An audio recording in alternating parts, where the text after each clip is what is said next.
What if you had a secret power? I'm not talking about super strength or invisibility, but a way to get people to listen to you, believe you, even do what you want. Just in me. Are we talking about Jedi mind tricks? It sounds like superhero level persuasion. These aren't the droids you're looking for. These aren't the droids we're looking for. Not exactly, but it is real, and it can be mastered. Stick around, and you'll be flexing your abilities in no time, and gaining the admiration of your peers.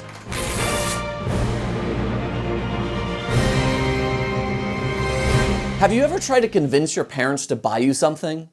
If so, you know a little bit about persuasion. However, if you want to supercharge your ability, you need to unlock 3 powerful tools to help you get anyone to listen to you at any time. It's the Triforce of writing persuasively. In other words, these 3 powers create a superhero team known as Ethos, Pathos, and Logos. But these powers come from no comic book. Instead, they're ancient strategies crafted by a guy named Aristotle. He's considered the father of rhetoric, which is using spoken or written communication to persuade. Today, we call these strategies rhetorical appeals, or modes of persuasion. When used properly, your audience will go from this to this. So let's meet our superhero team one at a time. First up, the Power of Ethos. His special abilities are trust and credibility. It comes from this Greek word, which connects to the idea of your character and reputation. People trust your message when they can trust you. Our symbol here is a trophy, because earning recognition for something often brings credibility for your accomplishments. That's why an achievement, the way someone is dressed, or even a job title, can give someone influence. It tells the audience, this person knows what they're talking about. So how do you show it in your writing? First, find credible sources or experts on the topic. For starters, it might be you. You might have first-hand experience, or maybe you've received a degree in a field on that topic. If you don't personally have either of those, then find someone who does, and quote them as supporting evidence. But you must demonstrate integrity on the topic at all times. This means you are unbiased and fair with the facts. Credibility means you aren't manipulating. Secondly, use precise, topic-appropriate word choice. If you sound too casual, like you're texting a friend, people might not take you seriously. Always use correct terminology, not slang, to give your writing an authoritative tone. The more knowledgeable you are, the more credible you will be. Let's compare. Kids these days are obsessed with their phones, versus adolescents are increasingly dependent on mobile technology. It's super bad for their health, versus it has significant negative impact on their sleeping habits. We shouldn't do dumb stuff online, versus students should practice responsible digital citizenship. See the difference? Using formal, topic-specific language makes your writing sound professional and earns the reader's trust. Advertisements will use this appeal when they have celebrities or doctors recommending their product.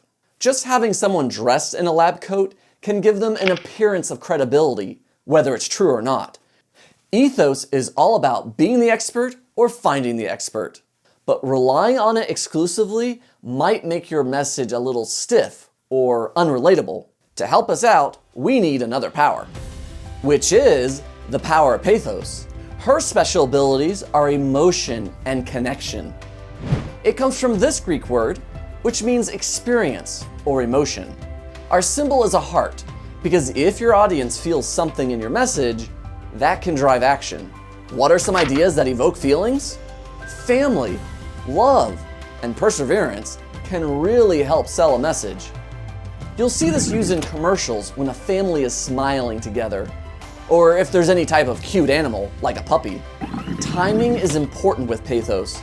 Think about the winter season where people are in the spirit of giving. You might see images of a sad child to encourage donations to a charity. So how do you use pathos in your writing? Tell a story.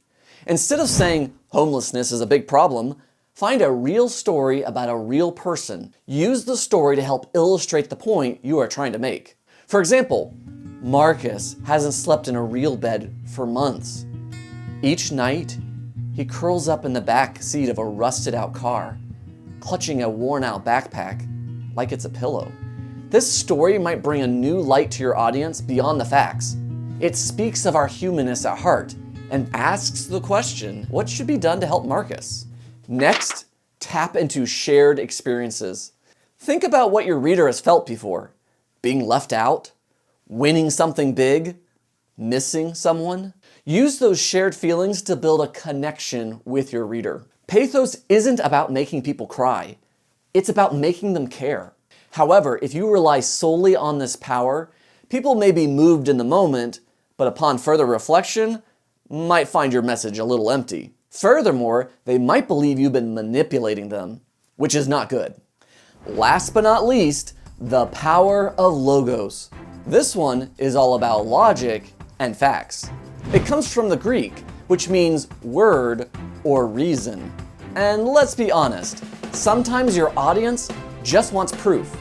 Our symbol is the brain because it's all about thinking clearly. In advertisements, you'll see this used when they show statistics about the effectiveness of a product, or include how many people have purchased it. In your writing, use real facts, statistics, or data. These become your evidence to support your claim. But again, make sure they come from reliable sources. If you need help determining that, see this video here. Let's look at an example.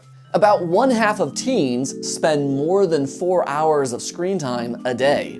What claim do you think this piece of evidence would support? Yeah, that's right. Their argument might be that too much screen time is bad. Next, explain the why and the how. Don't just throw a fact or quote at your reader like it's a dodgeball and walk away. Explain why it matters and how it proves your point. For example, according to the CDC, teens need at least 8 hours of sleep each night, but most only get around 6. If teens don't get enough sleep, their memory, mood, and focus all take a hit, which can lead to worse grades and more stress. The red text is the factual information that came from the CDC, while the blue text is the author's explanation of that quote. Some people call this structure say, mean, matter, and others the quote sandwich. But that's for a discussion some other time. Finally, use comparisons and other forms of logical reasoning. Logic is about how you think. That can include comparing two situations to make a point, such as using compare and contrast or cause and effect patterns. For example, a cause and effect structure uses a if-then reasoning. Like in this scenario, if teens are sleep deprived, then they can't focus in class. And if they can't focus, they fall behind. Getting a good night's sleep isn't just a suggestion, it's necessary. Logic and logical fallacies is a complicated topic and probably best for another day. Logos is all about giving people reasons to agree with you. Not because it feels right, but because it makes sense. Quiz time! All right, heroes, time to test your powers.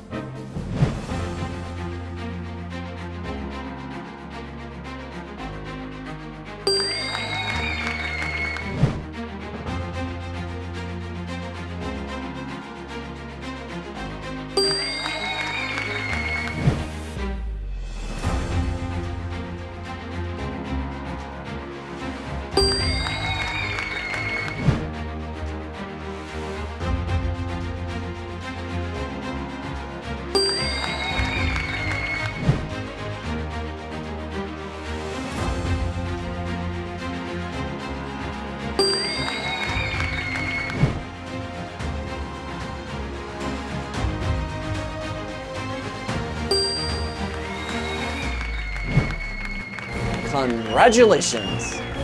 In conclusion, persuasion isn't about tricking people. It's about using trust, emotion, and logic to communicate like a true superhero. Master these superpowers, and you'll not only just win arguments, you'll inspire change. So use these powers wisely, and see you next time.